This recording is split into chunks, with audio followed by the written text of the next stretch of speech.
Good afternoon. Hello, everyone. My name is Devin Patel, and I work for the Department of Transportation in Division of Local Aid. Thank you for joining us today. We are very much appreciate you taking time to participate in this webinar. Today, I'm joined by my Department of Transportation colleagues, Taimur Shamli, Nicole Todd from the Division Office, Adam Avelino, District 1, Ahmad, Nabil Ayub, Mina Zaki, and Shailesh Pathak from District 2, Devil Desai from District 3, and Vince Mascanero from District 4. Also in attendance are Alice Bremer and William Rivera from Bike Ped and Safety Unit. From our regional metro planning organizations, Alan Huff from SJTPA is present. I'm also joined by Leanne Vaughan Hagen, John Dagan, and Kate Heidi from NJ Safe Routes Resource Center at Rutgers University, whose mission is to partner with schools and municipalities to prioritize and implement opportunities for people to walk, bike, or travel by other wheeled devices. John and Kate will be presenting the details about 2024 Safe Route to School program. Applications are being now accepted. I'll turn over it to John to discuss the training overview for today. Thank you. Thanks, Devin. Hi, everyone. My name is John Dugan, and I'm a research project coordinator at Voorhees Transportation Center at Rutgers University, which houses the NJ Safe Routes Resource Center that Devin mentioned. I just want to start by wishing everyone a happy National Walk and Bike to School Day. I'm not sure who participated, but if you did, congratulations. First off, a few logistics. The webinar is being recorded. This webinar will be posted for viewing after today's session on our website at saferoutesnj.org. In order to move today's meeting along, we want everyone to use the Q&A function for questions. We are truly interested in your questions, comments, and need for any clarification. Contact information will be provided later for you to reach out to local aid staff to ask any additional questions. My colleague Kate Heedy will be monitoring the Q&A. We have two spots in today's agenda where we will go through comments to make sure we answer your questions along the way. For today's session, we're going to briefly go over federal aid programs and the specifics about the Safe Routes to School program, including a walk through the application and the grant application process. Plus, we'll give you tips and strategies and where to find helpful resources towards the end of the presentation. Let's get started with a quick poll. We'd like to know, have you applied for a Safe Routes to School grant in the past? Yes, but and was awarded the grant? Yes, but was not awarded the grant. No, because I was not aware of funding. No, because I was not sure how to get started, which is a good place you're here now, or other. So if we could kick that poll off.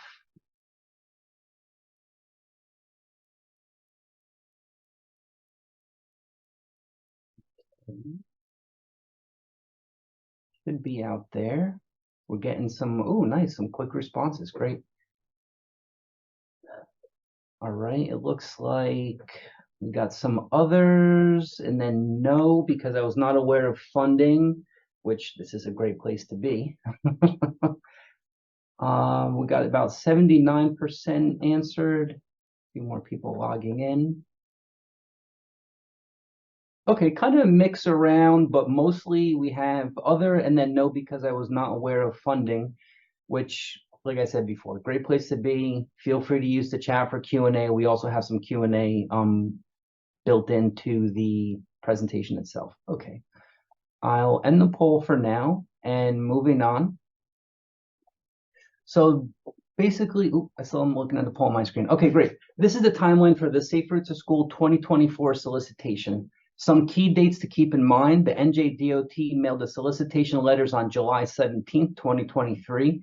This is one of three application information webinars. We will go over the schedule of the webinars later in the presentation, but this cycle's grant deadline is November 17th, and it is anticipated grants will be awarded in 2024. The selection process takes time and has multiple sign-offs. Do not anticipate notification about awards before the spring of 2024. When reviewing grant funding opportunities at NJDOT, they are divided into state-funded programs and federally funded programs. I'll talk more about state funding later on in this presentation, but today we're going to focus on the Safe Routes to School federal part, which is part of the Transportation Alternatives Program. The National Highway Trust Fund is a transportation fund in the United States which receives money from a federal fuel tax. Every state in the country receives an apportionment of National Highway Trust Fund. Safe Routes is a subset of block grant funding from the federal government. In New Jersey, transportation alternatives and Safe Routes to School funds are separated into two different grant applications. Safe Route to School is part of a history of federal transportation bills, and we are currently underfunding from the Infrastructure Investment and Jobs Act, or IIJA. So, what's new with the Safe Route to School grant this round? With new federal funding comes some exciting new changes. The IIJA recodified Safe Routes to School program and amends it to extend the program through 12th grade, enabling and encouraging high school students to walk and bike to school safely. As a result, for the first time, projects that directly facilitate improvements for high schools are eligible under this grant. Also changing this year, student arrival and departure tallies are no longer required as part of the application or the grant process for Safe Routes to School infrastructure grants. Also new for Safe Routes to School grant applications, one-on-one pre-application meetings with NJDOT and the MPOs are now mandatory. We will discuss the requirement in more detail later on in the presentation. Solicitation of applications, project selection, and funding are administered jointly by NJDOT and the 3 New Jersey Regional Metropolitan Planning Organizations, or MPOs. 50% of transportation alternative set-aside funds are sub-allocated through NJDOT and these MPOs. Here's a breakdown of the number of applications, requested amount, and number of grants awarded for the past 3 solicitation rounds. For 2024, the programmed amount is $20 million. As you can see, this is a very competitive grant process, and there are always way more grant applications than funding available. Now, for the most important question first, the deadline for the application is November 17th, 2023 at 11:59 p.m. It's anticipated that awards from this grant round will be announced in spring of 2024, as I mentioned before.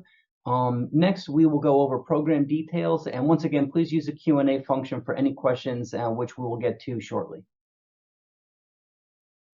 What is Safe Routes to School? Hopefully, you all know about this program. The Safe Routes program is a federal, state, and local effort that creates safer conditions for walking and bicycling.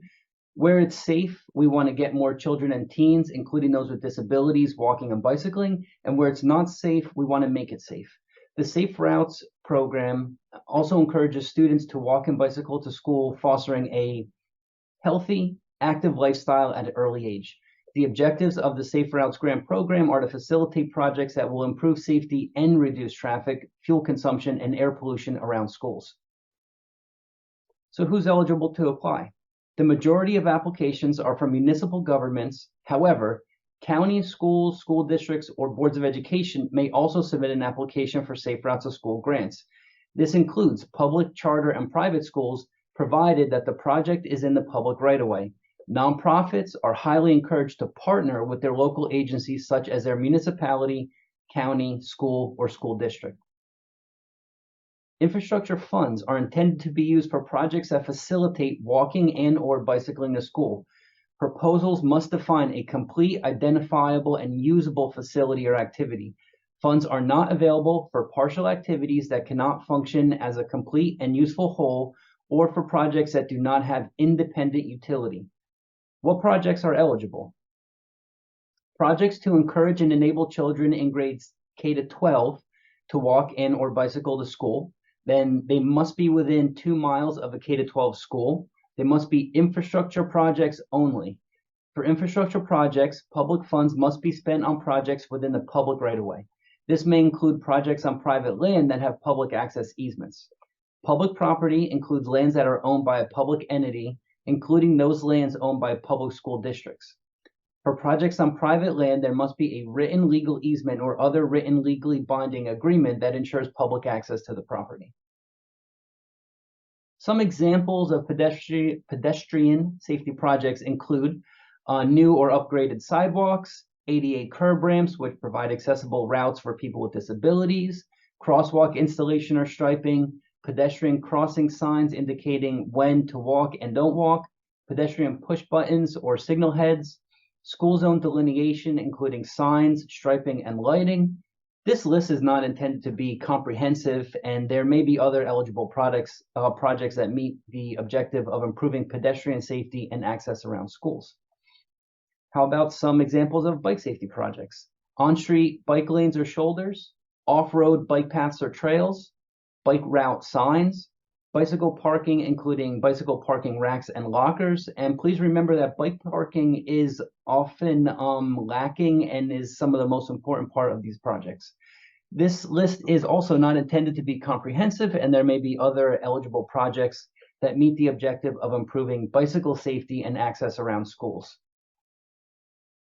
Safe routes infrastructure projects should also include traffic calming treatments and mechanisms to reduce the speed or other negative impacts of motor vehicle traffic.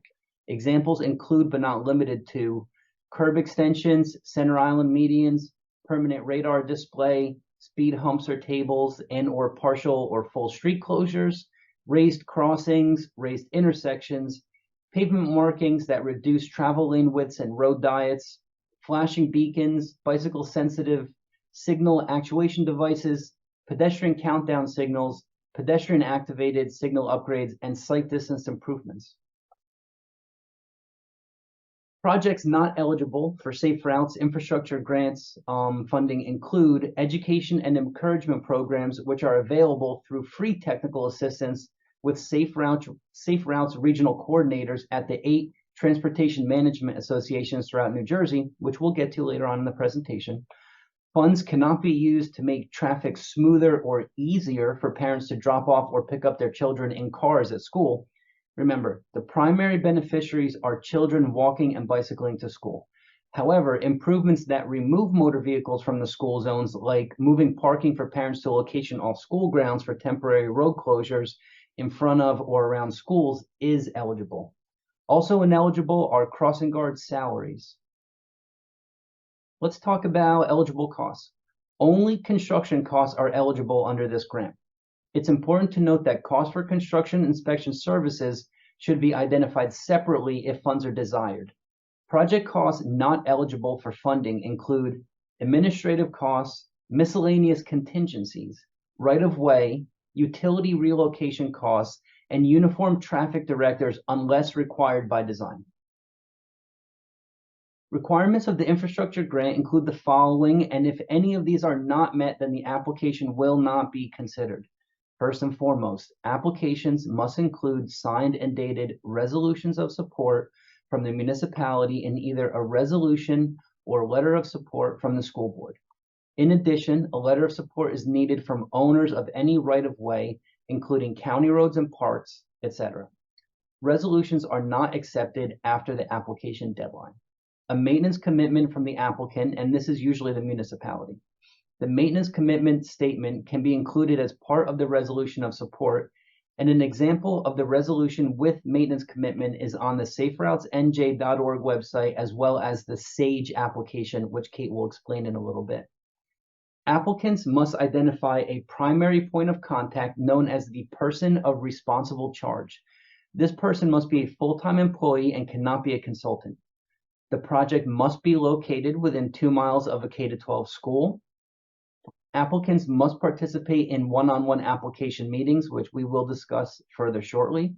And as a reminder, in previous grant rounds, gathering the number of students walking and bicycling to school through student arrival or departure tallies was part of the application. Student tallies are no longer required for this grant application round. As part of the grant application process, NJDOT is requiring one-on-one pre-application meetings. The meeting period has closed for this solicitation period. Because these applications are time consuming, and if you have not started your application, we recommend holding off until the next solicitation round. If you have started your application but did not set up a one-on-one meeting, please contact local aid directly for special consideration. Each application will be reviewed by a selection committee and on-site by DOT staff. Applications will be evaluated using an established program criteria of a 25-point rating system. Each project will be assessed based solely on the content of the application and attachments. The application must clearly and accurately describe the problem with quality documentation, including crash reports, photographs, maps, survey results, health statistics, crime reports, etc. One important thing and point for your construction solutions should address these problems. For example, if your problem statement in the application includes concerns about speeding drivers, but your design solutions do not include traffic calming measures, you're not really addressing the problems identified. Selection criteria. The applicant should explain how the project has a potential to make walking or cycling to school safer, how it can increase physical activity and the number of students walking or bicycling to school. Connectivity is also important. Applicants should describe the bigger picture of how the project connects to existing local or regional places to walk, bike, and hike, and how the applicant plans to evaluate the project, like implementing speed studies and tallies of the number of students walking and bicycling, and is included in that project schedule. The applicant's past experience with NJDOT grants also influences rating scores. Past experience completing the federal authorization process within the allotted time frame, and if the applicant has constructed projects within the last 5 years to improve conditions for walking and bicycling, are included in the rating score. The applicant needs to create realistic project schedules and milestones and detailed construction cost estimates that include items like construction inspection. Please remember that these are long-term grants. Plan on the authorization process taking the full 2 years. For project selection, location is important. You can receive an additional and extra consideration if the project is located in special designated areas like an NJ Department of Community Affairs targeted urban municipality known as TUMS, or in an opportunity zone, or within schools development authority district. It's also important to address the safety issues by identifying the railroad crossings or highway ramp crossings that will be improved as part of this project.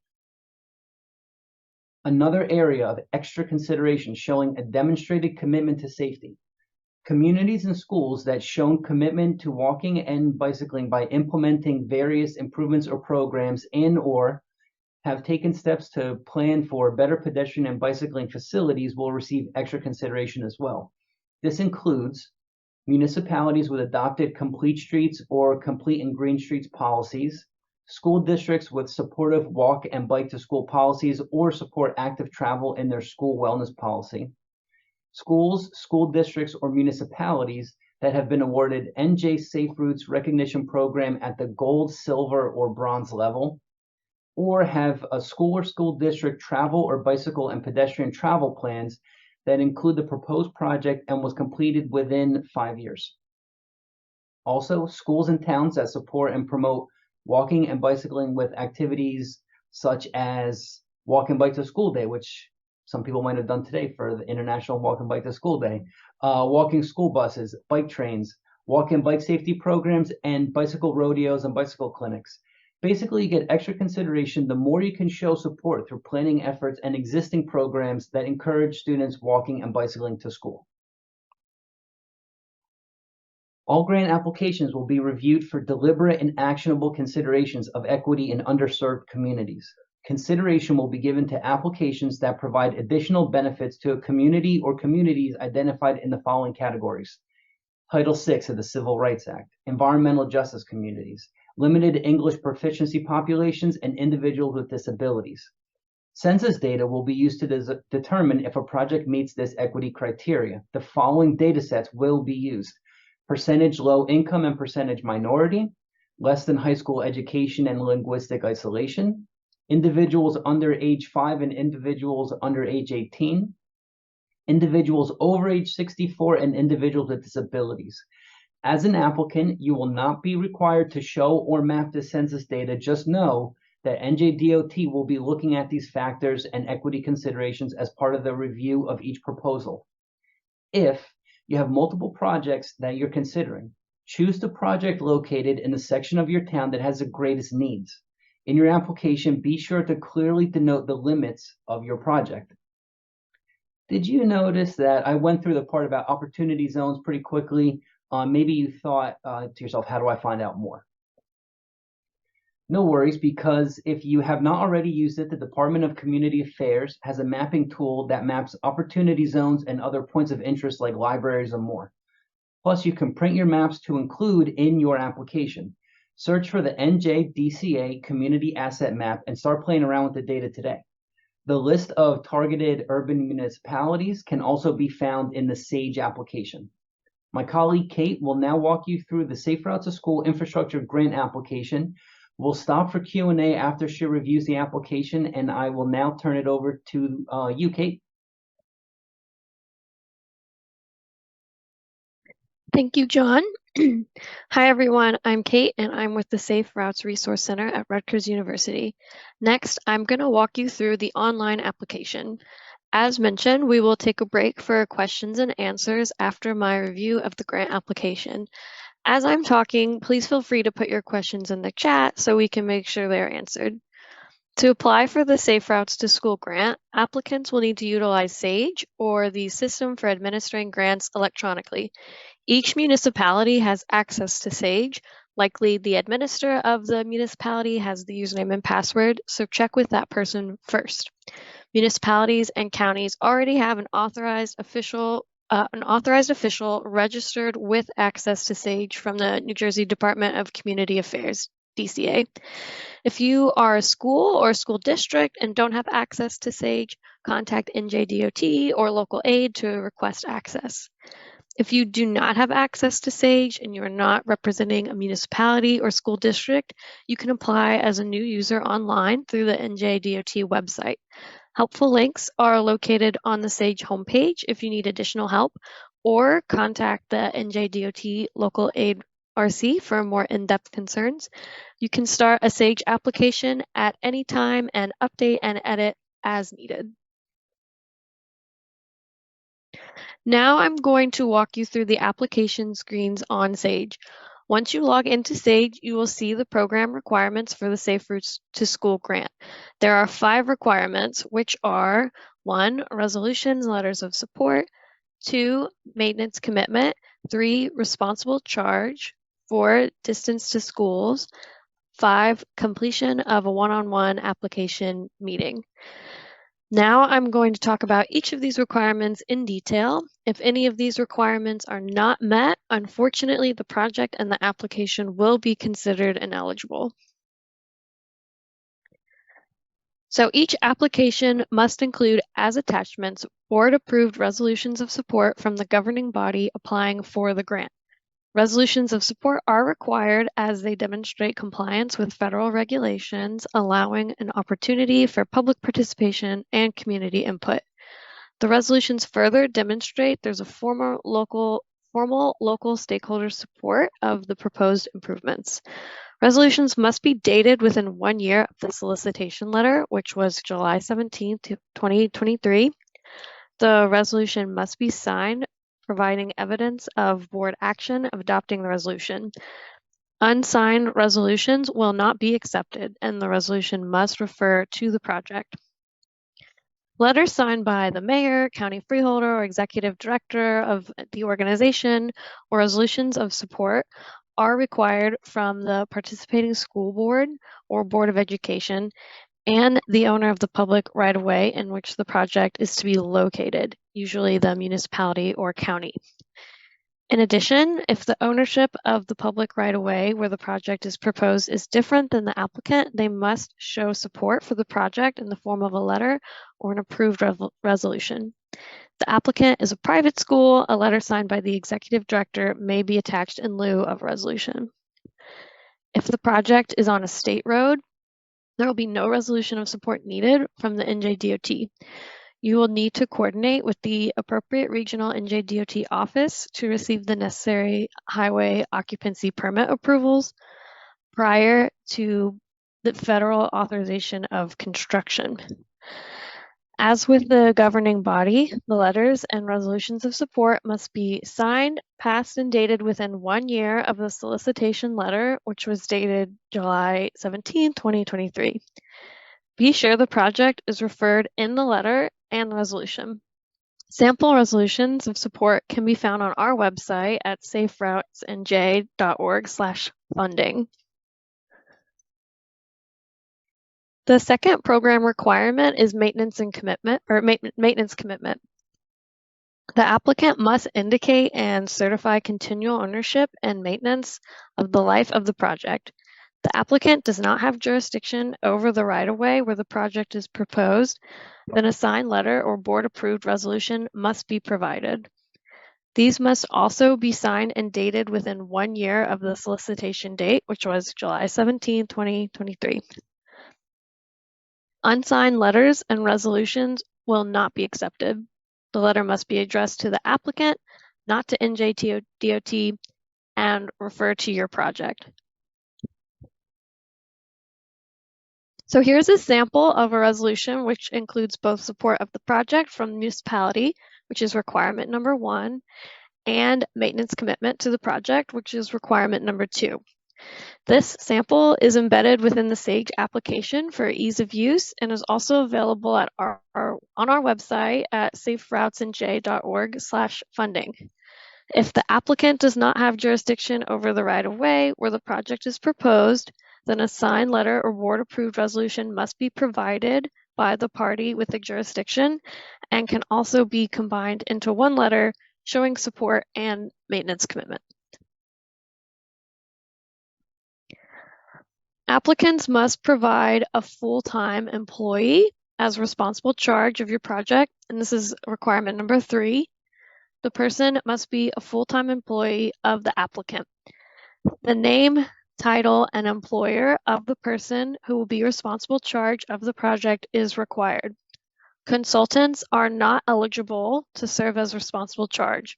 Responsible charge is accountable for the project and is expected to perform duties and functions following federal requirements in day-to-day operations, such as administering project activities, including cost, time, adherence to contract requirements, quality, and scope, maintaining familiarity of day-to-day project operations, including project safety issues, participating in decisions about changes in conditions or scope, reviewing the project financial processes, transactions, and documentation, and directing project staff, agency, or consultant to carry out the project.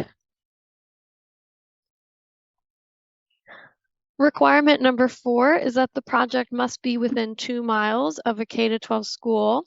The application must include and attach a map showing the location of the schools involved and the proposed improvements of the project, indicating the distance between them. Applications for projects benefiting students in grade 9 through 12 are now eligible. The NJDOT Local Aid Resource Center has a mapmaker tool that you can use in your application to identify the project limits. The last requirement is one-on-one grant application meetings. To apply for Safe Routes to School funds, applicants must attend one-on-one pre-application meetings with NJDOT Local Aid. You'll indicate in the application whether or not you've scheduled and attended a one-on-one pre-application meeting and provide the date of the meeting. As was mentioned, the meeting period has closed for the solicitation period. If you have started your application but did not set up a one-on-one meeting, please contact local aid for special consideration. The next section of the application is to indicate the type of improvement, picking the infrastructure and engineering project that best represents your project. So the first is bikeways, which includes both on and off-road bike paths, bike lane routes, and parking. There's pedestrian safety, which includes crosswalks, ADA curb ramps, pedestrian crossing signs, pedestrian push buttons, and signal heads, or pedestrian safety and bikeways, which includes school zone delineation, driver feedback signs, and traffic calming. Then you'll need to name the title of the project up to 100 characters, which includes spaces, and choose the county and municipality where the project is located. The next section of the SAGE application includes providing K-12 school information for each school that is participating in or will benefit from the project. Please provide the contact information for the designated lead coordinator from each school included in the project. And if the school is part of a shared school district, indicate yes or no, and if yes, select the municipalities. Indicate the grade levels at each school and the number of students. Enter the estimated number or percentage of students who currently walk to school, bike to school, ride the bus, get dropped off, or other. Please indicate the source of this travel information. If student arrival and departure tallies were completed, indicate that. Enter the number of students living within 2 miles of the school and number of additional students expected to walk or bike to school because of the project. Indicate whether courtesy or hazard busing is currently provided. Indicate whether the school is part of a school's development authority district and located within a targeted urban municipality. Lists are also provided for both as links within SAGE and also listed on saferoutesnj.org website. The next section of the Safe Routes to School grant application is demonstrated commitment. Many New Jersey municipalities and schools have been recognized by the NJ Safe Routes program for their commitment to and support of Safe Routes to School. So has your community been certified with either bronze, silver, or gold recognition level status in the last 2 years? Indicate yes or no, and if yes, attach the recognition certificate or press release. The current list is available at saferoutesnj.org. A school travel plan helps to create safer routes for pedestrian and bicycle travel by identifying key contacts and team members, problem areas, and proposing solutions. A Safe Routes to School travel plan guide was created to provide example format and content and is available through a link on SAGE and is also on the saferoutesnj.org website. Has the need for the project been identified in a school travel plan within the last 5 years? Indicate yes or no, and if yes, attach the relevant pages from the school travel plan. Does the school or schools to be served by the proposed project have a written policy supporting walking and bicycling to school? Indicate yes or no, and if yes, attach policy and or the handbook and indicate the relevant pages. Adopting policy is a mandated function of the school board, and they establish direction for the district and its schools and set expectations consistent district-wide. So adopting a school district bicycling or walking policy standardizes the transportation safety rules for the district and shows support for safe routes to schools and for students walking and bicycling to and from school. Has the school district adopted a school wellness policy that encourages walking and bicycling to school? Indicate yes or no, and if yes, attach the policy and indicate relevant pages. Model school wellness policies and safe routes to school encouragement are also available on our website at saferoutesnewjersey.org. Continuing the demonstrated commitment section, if the municipality has adopted a complete streets policy, choose yes or no, and if yes, attach the policy. Additional consideration will be given to communities and schools that have shown a commitment to walking and bicycling by implementing various improvements or programs or have taken steps to plan for better pedestrian and bicycling facilities. Have the schools, municipality, or other partners initiated or participated in any programs to encourage or support walking and bicycling to school? Yes or no, and if yes, provide a description and date up to 2,500 characters. Be sure to emphasize recently implemented programs within 2 years and describe the programs clearly. So like walk to school day or a bike rodeo. Have the schools, municipality, or other partners constructed any physical improvements that encourage walking and bicycling to school? Yes or no, and if yes, provide a description and date up to 2,500 characters. And please emphasize recently implemented improvements that encourage walking and bicycling to school, such as warning signs or sidewalks or bike racks, or any other improvement in that process, excluding those funded or to be funded under this program. Does the proposed project connect to a regional bicycle or pedestrian network? Yes or no? And the network should connect the project to a neighborhood, park, library, other location of interest to students. And if yes, attach and show on a map. The next section of the grant application is the problem statement.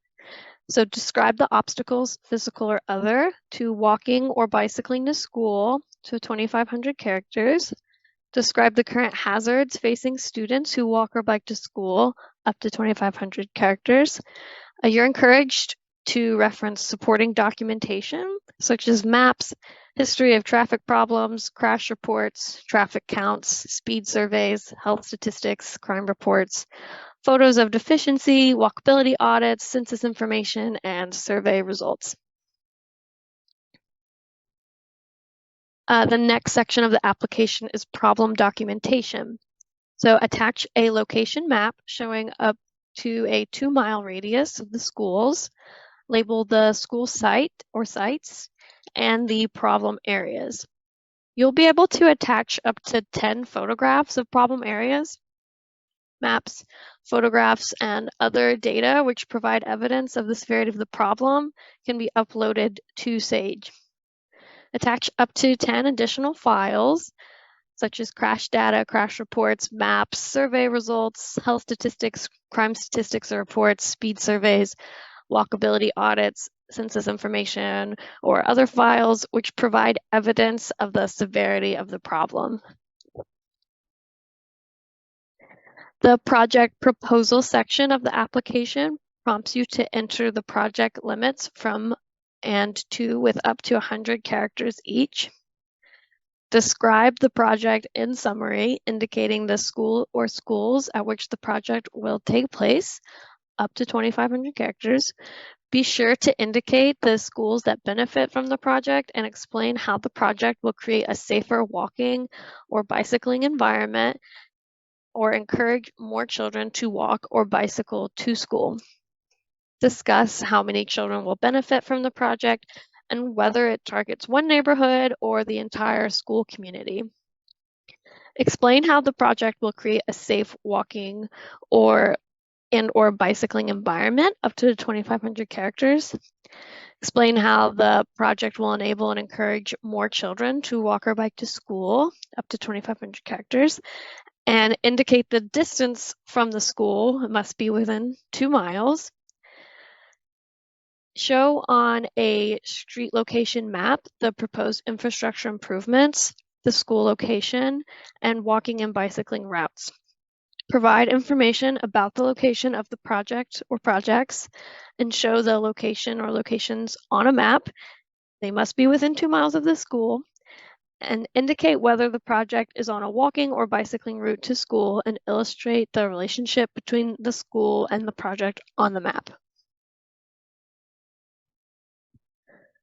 Within the schedule section of the application, attach a project schedule from start to finish in a table or list format. You'll indicate progress milestones such as easement acquisitions, ROW, permits, utility relocations if needed, environmental and historical preservation approvals, bid, advertise, award, and the start of construction. By the number of months from written authorization to proceed to project completion and evaluation of results. Projects must receive federal authorization within 2 years of the date that the grant awardee is notified of project selection. If the project is not authorized within 2 years of the award, the grant will be rescinded and the applicant will have to reapply. The Safe Routes to School program will not reimburse applicants for any expenses incurred prior to federal authorization. Continuing with schedule, you will be asked, is utility or road work planned within the project limits over the next 5 years? Yes or no? Does the project require utility relocation? And if yes, explain with up to 500 characters. Are permits required? If yes, explain up to 500 characters. Is the purchase of right-of-way required before the start of construction? And if yes, please explain with up to 500 characters. Continuing, does the project intersect a state highway? Yes or no? And if yes, which highways? Up to 500 characters. And if yes, is the intersection signalized? Is there a railroad crossing or highway ramp that will be improved as part of the project? And if yes, explain with up to 500 characters. And will the construction impact traffic at railroad crossings outside the project limits? Yes or no? So the next section of the application is the cost estimate. The Federal Aid Safe Routes to School program funds infrastructure and engineering projects for construction only. Note that all projects must be within the jurisdiction of the funding recipient. For construction costs, please provide a length of proposed improvement, bikeways and miles, pedestrian miles. Include full-time construction inspection costs if applicable. The budget should include the costs, if any, associated with evaluating the results of the project. Applicants are encouraged to utilize their own funds from other sources to pay for the costs of environmental documentation, design, and all other soft costs. A detailed cost estimate of the materials and tasks needed to accomplish the activities for which Safe Routes to School funds are being sought must be presented as an attachment to the application. The federal funds for Safe Routes to School project are provided to grantees on a reimbursement basis only. Please enter the amount of construction cost and attach a detailed cost estimate. Indicate the total project cost and the total amount requested for this grant application. The partnership and public outreach section will allow you to attach up to 5 letters of support from community organizations, residents, groups, committees, business associations, and any interested parties. Be sure to ask partners to address their letters of support of your project to the applicant and not the NJDOT. Letters must also be signed and dated within 1 year of the solicitation date. So the next section of the application is evaluation. You'll describe how the results of the project will be measured up to 2,500 characters. At a minimum, grant recipients will be required to record the number and type of improvements installed and the results of pre- and post-project surveys on how the students travel to and from school. Describe how the safety and/or health and the health benefits of the project will be evaluated using at least one of the measures. So potential measures may include the increase in the number of children walking or bicycling to school, changes in public or student perception of safety, such as through a survey, increased awareness of safe walking and bicycling behaviors, increased awareness of safe driving behaviors, reduction in speed limit violations, reduction in failure to stop for pedestrians, reduction in crashes involving bicyclists and pedestrians, decrease in motor vehicle traffic around the arrival or dismissal, improvement in crime statistics around the school, and improvement in health statistics for K through 12 students. So at this point, we'd like to stop and address the chat questions or the comments and make sure that they're heard. Thank you, Kate, and thank you, John. And yes, we're finally to Q&A. I know there was a lot to go through, so we really appreciate you hanging in there. I hope you got some good information out of that. We did have some good, really great questions in chat, and I know, Devin, you wanted to help answer them, but I will start at the beginning. Even though some of them were answered in chat, I think it's important to sort of restate them and make sure we're all clear on the answers. So the first question was, what if I missed the one-on-one meetings? Is there still an opportunity to have these to set up a mandatory meeting? And I know, Devin, you wanted to address that. Yes, Luan, thank you. So we are doing exceptions for the one-on-one meeting. This week we are accepting one-on-one meeting. However, just keep in mind that you will lose 2 points in your ratings as a penalty. So if you would like to do it, just do it. You can call our local aid resource center. I think David is also in the presence from the local aid, so he gets the information that only this week until Friday we are scheduling it. So if you need one pre-app meeting, do it with the local aid resource center by end of today, so that we can schedule it by until Friday. Hopefully yep. That is really great information. So Sure. if you did miss, and this is your first time hearing about the grant, and just keep this in mind, if I might, Devin, add, these federal grants take a while to get the application together. There's a lot of pieces to it, including getting these resolutions passed, signed, and dated prior to the application deadline. So there's a lot of pieces to there. So really think through your capability to apply for this round. It does come around again. So this could be something to keep in mind for a later grant round. But at the very least, if you can schedule something, if you haven't scheduled them already and you're really started working on your application and then you realize these meetings were mandatory, schedule it for today so you can hold that meeting before the end of the week. Okay, next question is, and it was answered, but I think it's important to also address this in Q&A.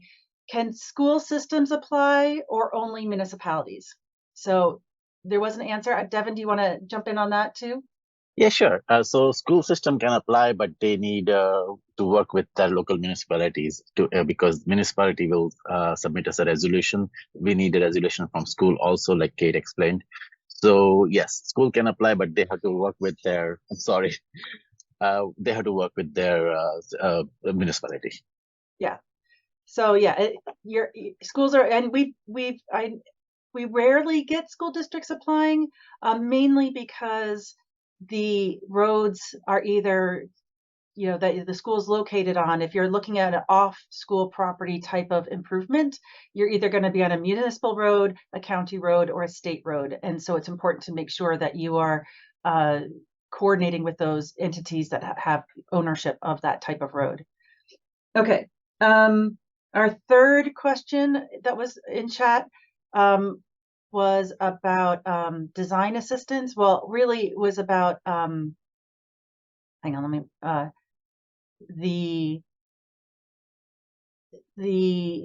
to clarify if this grant program will fund all project phasing, planning, design, and construction phase activities. So Devin, do you want to jump in on answering that question? Sure, I can. So I think we'll be covering this in the second part, but we for Safe Road to School design assistance is provided by the NJDOT. So you select, we have 5 pre-selected consultants, so you can select any consultant you want, and after that, construction is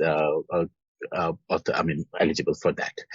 So planning is not, but design assistance will be provided by the DOT, so that LPA won't have to spend any money on that. And construction will be your whatever application is your construction. Yeah. And as far as the planning, we're also going to go into that in the next little bit that we're going to do to wrap up this webinar. Pay close attention. There is some funds. It's not grant funds, but there's technical assistance available to help with planning. So this grant, there's a planning side, there's a non-infrastructure side of Safe Routes to School, and then this is the grant for infrastructure funds. And so it may not, be chronological, but the idea is you would apply for the infrastructure you're looking for, and then if you were awarded those funds, you would be eligible for design assistance, and John's going to talk about that in just a few minutes. Okay. We had a question about responsible charge, and that comes up each and every time. So this actually also was tied to right-of-way approval. So if the municipality has an existing right-of-way approval, do we need another right-of-way approval dated just for this application? That's sort of part one of the question. So Devin, do you want to see if you could answer the right-of-way question? Yep, I think they will answer it in the chat perfectly. Right. Yes, that's a perfect answer for that one. Okay, so we'll take a look at chat. If the municipality does not have an engineering department, who would be an appropriate responsible charge? That's a great question that comes up every time. Devin, do you want to take It's us the down. same thing with the chat also that answered Okay, so just in details. the clear thing is it has to be a full-time employee.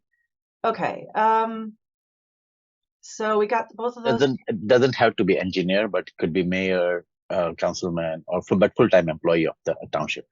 Correct. Yes, but not a full-time, not a consultant. That's the clear thing. So Correct. your engineer of record may be a consultant. That is not an employee of the municipality. You need to be a full-time employee of the municipality.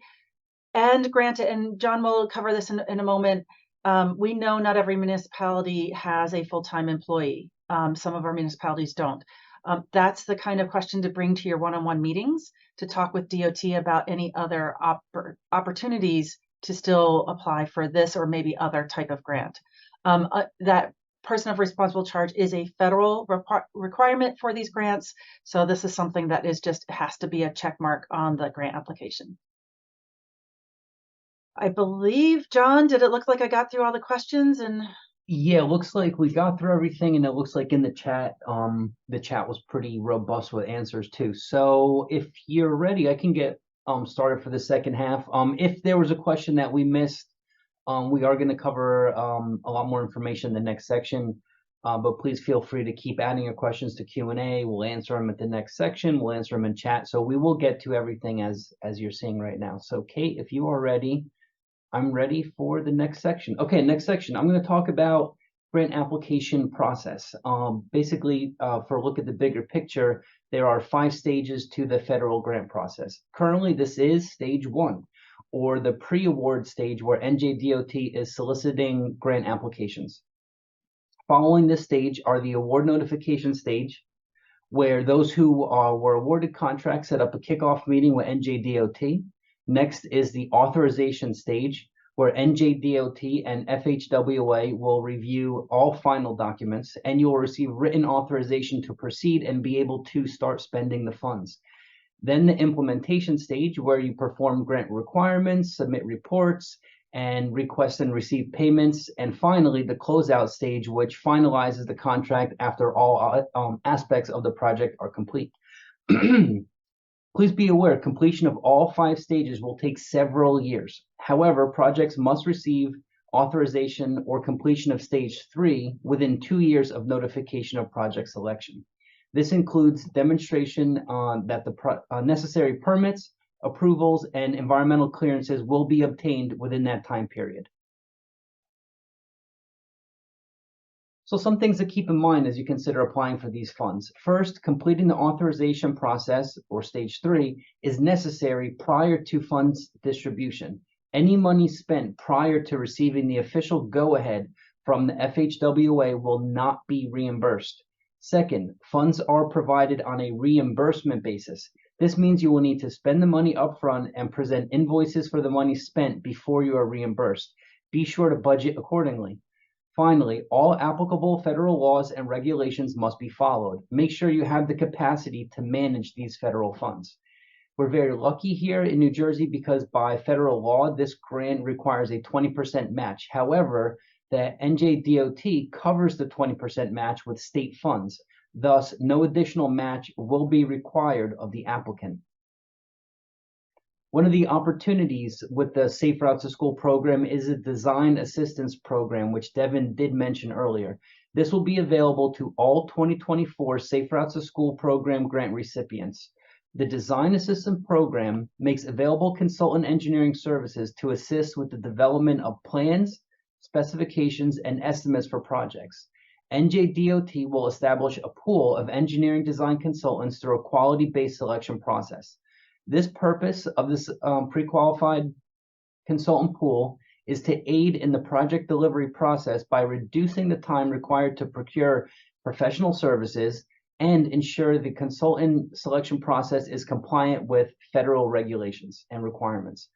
Use of the consultant pool is not mandatory, but encouraged in order to shorten design time, reduce cost, and improve the quality of the delivery.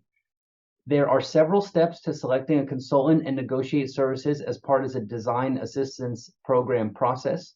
Just know if you choose to use design assistance services, NJDOT will hold a specific meeting to discuss the pool of consultants and the process with you. Let's finish up with a few tips and strategies. Add your questions to the chat because we will be getting to our second Q&A in a little bit.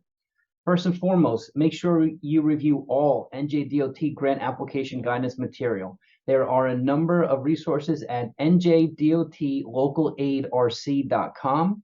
Pay close attention to content in the handbook, dog ear, highlight. Make this handbook your friend.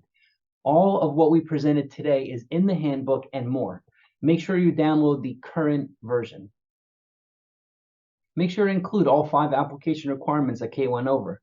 For resolution, don't upload a blank resolution that's not signed and dated. Unsigned letters or resolutions will not be accepted, and this is a fairly common mistake. Work early to get resolutions from all affected parties, town council and school board and county if applicable. Resolutions take time. It's best to handle them early and use the sample resolution and maintenance commitment that is available as part of the SAGE application. Resolutions must refer to the project for which the funds are being sought and passed within the year. Make sure support letters are addressed to applicant, not to NJDOT. Identify your person of responsible charge early. This is a federal requirement. The responsible charge does not need to be an engineer, but they must be a full-time employee of the applicant. Consultant engineers providing engineering services or functioning as the local agency engineer of record are not eligible to serve as a responsible charge. NJDOT understands not all municipalities have a full-time employee, so if this is a concern, please reach out to set up a one-on-one meeting as soon as possible to discuss other options like co-sponsors and partnerships. Student arrival and departure travel tallies will no longer be required for the 2024 application submission. And show you're serious about safety. There are a lot of great design manuals for improving safety for people walking and bicycling, and use them. Assess your ability to administer a federal aid project and prepare accordingly. After listening to today's presentation, it may feel like this grant is a bit daunting. The reality is, if you don't have the capacity in place, it is daunting. There are resources and technical assistance available to help you with your application that I will go into in a few minutes. But be sure you know the ins and outs of spending federal funds before making this commitment. Projects will be stronger if strong partnerships and agreements already exist between the school district and municipality or nonprofit organizations with ties to communities and schools. If multiple schools are impacted, that makes the case stronger. However, bigger projects should be divided into phases. Keep this in mind. Only one grant application is allowed per eligible applicant. Be thorough when you're doing these applications. Ratings are based on the content of your application. Don't assume raters know your project or the location, and include the details and documentation necessary to make a person reading the application to make sure that they get the full picture. Your application must stand on its own. And NJDOT does spot check these projects. Include photos and maps identifying issues and safety concerns. Use photos to highlight safety issues and problems, and include people in your photos to help show your safety story and why your project is needed. Indicate construction readiness. Include status of permits, right-of-way, and utility relocations. Include all costs of the project, including inspection and construction inspection, and indicate any additional funding sources. Ensure costs are current and comprehensive, and one of the resources available is a current cost estimate guide, which can be found with the other application resources on our website at saferoutesnj.org. Include maps that provide context, connections, and attractions. Maps should include project location within the larger area, project limits for new construction. The limits may indicate either mileposts or the streets or intersections that form the borders of the project. For instance, from Main Street to Broad Street. If applicable, indicate the length of the proposed improvement. Attractions like places that people would go to walking or biking might include food and entertainment, historic landmarks, transit, etc. It all creates a bigger picture for the application. Lastly, maps don't have to be computer generated. You can highlight a paper map and scan it in. You can also screenshot from Google Maps. One of the best things that you can do is include good pictures of your proposal project. In the application, you can include up to 10 photos, but we have seen applications where multiple photos are part of one PDF document that provides description, need, and context to the project. In other words, use photos to tell your project story. When taking photos, make sure they adequately show the issues. If you have a safety concern, make sure you capture those concerns in your photos. A photo of an empty street that doesn't fully capture the safety issue is not helpful to reviewers. Also, don't include photos that are too close up and provide no context. Use people, feet, and other ways to provide scale in your pictures. Remember, not all of the application reviewers will be part of the fieldwork review. Give them the context they need to properly assess your project. Lastly, a few don'ts to add to your list. These are mistakes past applicants have made, so please don't make those mistakes and learn from theirs. Don't submit a completed or partially completed project. Don't propose a project on a county road without consulting the county. Don't propose something that goes against the current design standards. Projects must comply with ADA standards. Don't propose a sidewalk without accompanying safe street crossings, and don't propose a project in a neighborhood where residents have protested against it. Projects that can show community support receive higher ratings. And thinking about costs, this should be for bigger projects. Don't apply for a federal grant if the total cost is under $350,000. Grants generally should range between $350,000 and $1 million. Guess what? We're almost done. For the final stretch, I'll give you some important resources and next steps. I'm sure many of you are familiar with NJDOT's state-funded programs. The Transportation Trust Fund provides $400 million in state aid to municipalities and counties for local transportation improvements. Each fiscal year, the NJDOT issues a solicitation announcement to municipalities inviting them to apply for funding for their specific project needs. Applications receive points based on various criteria, including existing conditions, safety improvements, and access to public services.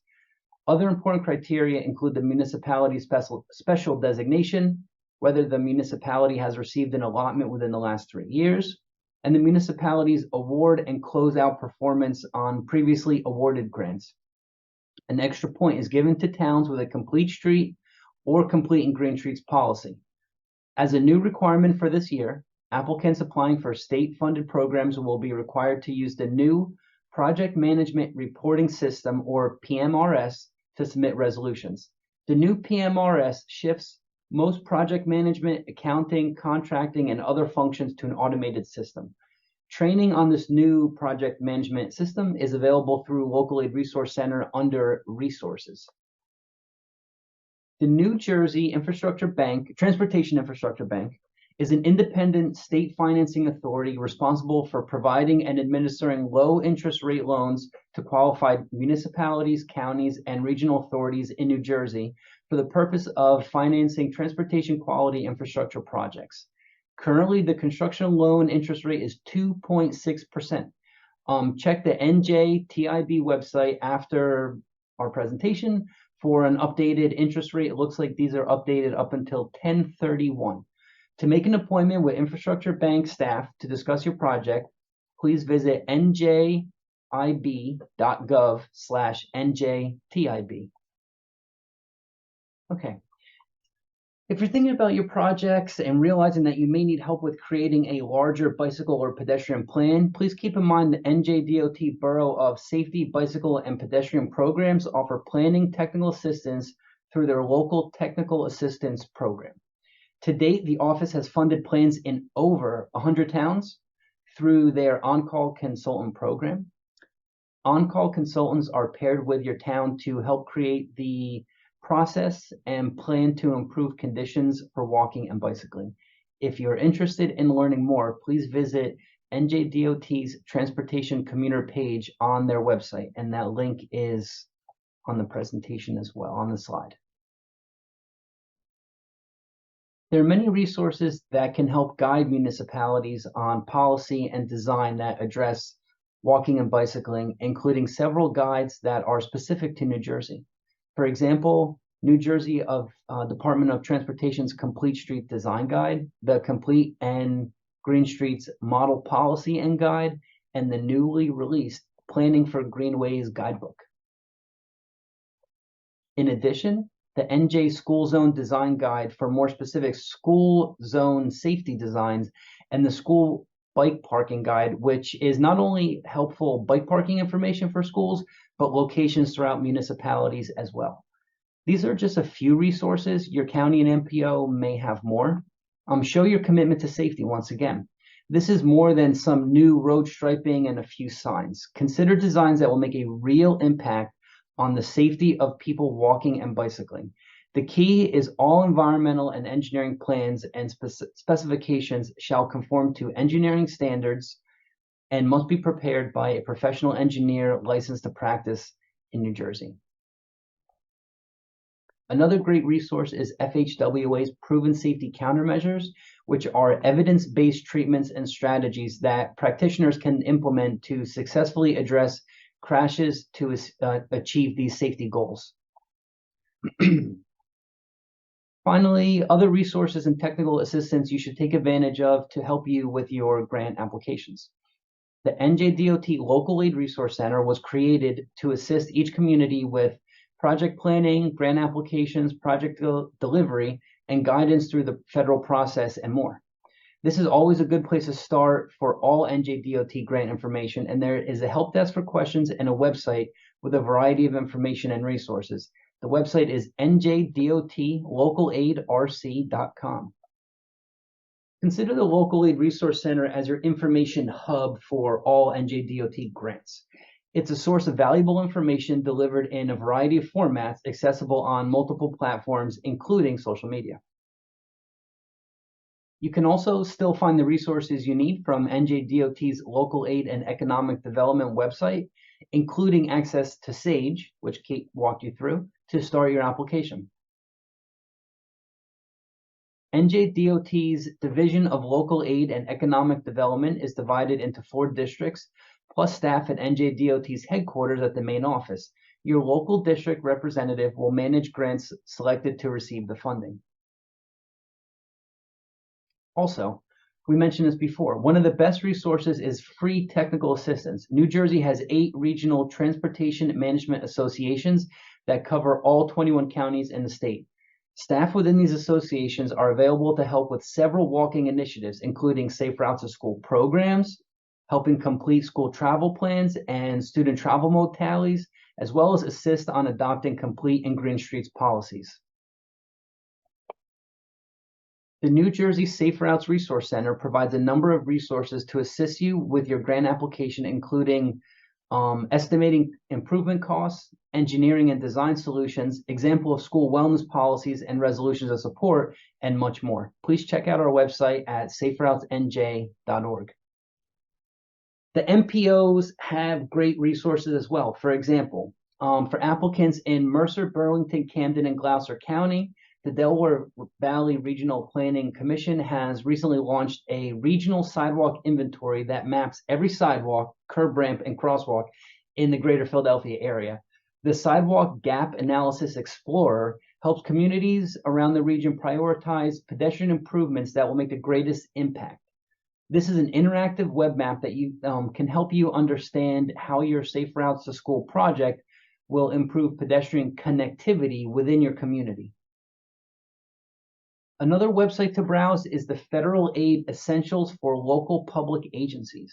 It offers a central online library of informational videos and resources that address complex regulations and requirements of the Federal Aid Highway Program into easy to understand concepts with illustrated examples.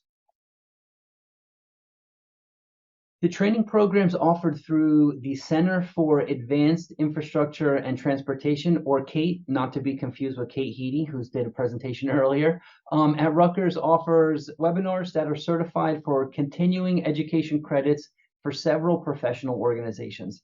There are several courses about managing federal grants, including but not limited to grant management for federal aid projects, federal aid responsible charge training, crash analysis tool, and more. Their website is kate.rutgers.edu/events. Okay, as a reminder, there were 3 total, oh, nope, hold on. I popped on the wrong one. Okay. Basically, that is it for me. As a reminder about key dates, be sure to check your calendar and contact NJDOT Local Aid RC.com with any info. And start now to make it to the November 17th deadline if you haven't already. I know that it kind of seems far away. It's actually about a month and a half. It's never too early to start this grant application process. After today's session, the recording of this presentation will be available at saferoutesnj.org as well as NJDOT Local Aid RC.com. Okay, so I hope everyone's still with us, especially those that had some questions. And if you didn't already put them in chat, feel free to put them in chat. So let's go through your questions, and I'm going to shut my camera off so I can check out the chat too. So thank you, everybody. Yeah, thank you.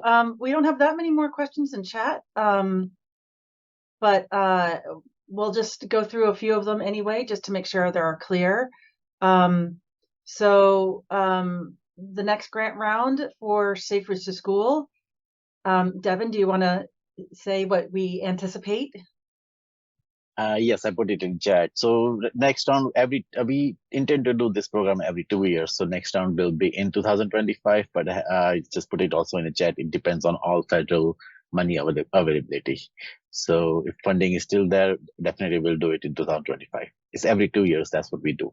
Yeah, and you know, you can't always predict what's going on in the federal level, right? We almost just had a shutdown. And maybe facing another. So like the typical, if you look at what's the past history, it's every other year for Safe Routes to School. However, the other thing, and Devin, you feel free to jump in, the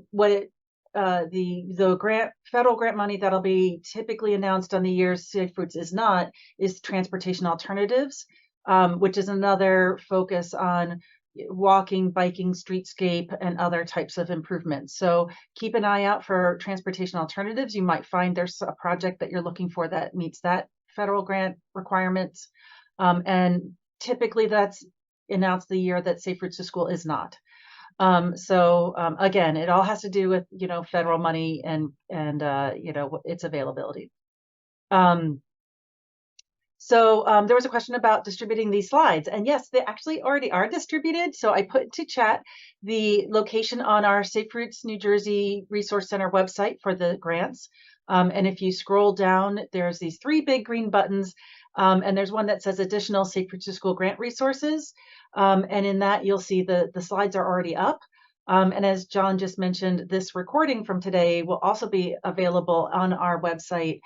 In fact, you can also go ahead and view, this is the 3rd of 3 grant training webinars that we've done for this grant round, and you can go back and review today's shortly. Give us a few minutes to let it render and put it up on our website. But the other 2 are already up on our website. You can go through those. They're the same group of slides. So if you want to just fast forward to one particular section, you can grab it from one of the earlier webinars that we gave. I don't see any other questions in chat. Let's see. If anybody has any further final questions, please let us know. Otherwise, we can wish you luck on the rest of your day. Yes, this is always the great slide to end on. So your first point of contact is always the New Jersey DOT Local Aid Resource Center. They're there for your grant questions to help make sure your grant application process are smooth. So phone number and email, they have a help desk. And then this is us, myself, John, and Kate Heedy from the New Jersey Safe Routes Resource Center at saferoutesnj.org. You can visit our website for things like finding your local Transportation Management Association Safe Routes to School regional coordinator who can help with the non-infrastructure side of Safe Routes to School with things like bicycle and pedestrian education, doing school travel plans, and the like. So please feel free to reach out to us as well. We have our own phone and help desk as well, and we're here to answer your questions about Safe Routes to School. I still don't see anything in the chat. Give it another 2 seconds here before we close out this session. Does anybody else from either DOT or SJTPO, any final thoughts or closing comments? One thing that keeps coming up in our pre-application meetings, it was mentioned, it was noted, don't include obviously contingency costs. But the one thing to keep in mind is when your project is actually going to be constructed. So, a lot of times people put those contingencies in as a proxy for saying, okay, well, this isn't going to happen for a few years. But, use a unit cost that you feel reflects when the project will actually take place. Great piece of information. Yeah, these, as John explained, the application process is lengthy, and then the authorization, if you've been selected, takes some time. So, keep that timeline in mind that we shared earlier in this presentation. And then, for your estimate, your budget estimate, keep that in mind that it's going to be several years from award announcement to actual implementation. Devin, any other closing thoughts or words here? No, that's about it. But thank you very much for attending and getting this knowledge. Yes, thank you everybody for attending. Enjoy your day and so much good luck on your applications. And again, this is our contact. If you have any further questions, feel free to reach out. So thank you, everybody.